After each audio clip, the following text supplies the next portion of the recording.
Night shift കഴിഞ്ഞ് രാത്രി 1:30 മണിക്ക് തന്റെ ഹോസ്റ്റൽ റൂമിലേക്ക് മടങ്ങിയ ഒരു നേഴ്സായ പെൺകുട്ടിയെ അപകടത്തിൽപ്പെട്ട് 4-5 ആളുകൾ ഒരുമിച്ച് വന്നപ്പോ ആശുപത്രിയിൽ ഡ്യൂട്ടി എടുക്കുന്ന ഡോക്ടർ വിളിച്ചിട്ട് ആ പെൺകുട്ടിയോട് പറഞ്ഞു, നീയും തിരിച്ചു വരണം, പേഷ്യൻസിന്റെ കൂടുതലുണ്ട്.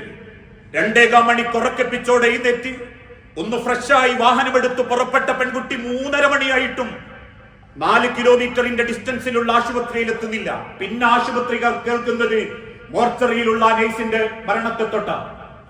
വിളിച്ചുണർത്തി കൊണ്ടുപോകാൻ കഴിവുള്ള റബ്ബ് ആകാശത്തിന്റെ മേലെ കാത്തിരിക്കുമ്പോ അത്ര ചെറിയ ദുനിയാവിൽ അല്ലാഹു തആലയെ ബോധ്യപ്പെട്ട് ജീവിക്കാൻ നമ്മളെ കൊണ്ട് പറ്റണം.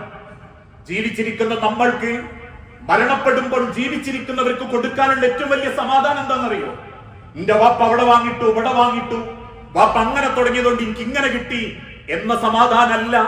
മണ്ണുക്ക് വെക്കുന്ന വാപ്പാനെ തൊട്ട് മക്കൾക്ക് ഉണ്ടാവുന്നുണ്ട്, മണ്ണുക്ക് വെക്കുന്ന മക്കളെ തൊട്ട് വാപ്പാർക്ക് ഉണ്ടാവുന്നുണ്ട്, മണ്ണിൽക്ക് വെക്കുന്ന ഭാര്യയെ തൊട്ട് ഭർത്താവിനും, ഭർത്താവിനെ തൊട്ട് ഭാര്യക്കും, കുടുംബക്കാരെ തൊട്ട് കുടുംബക്കാർക്കും മണ്ണുക്ക് വെക്കുമ്പോ ഉണ്ടാവേണ്ട സമാധാനം എന്താണെന്നറിയോ?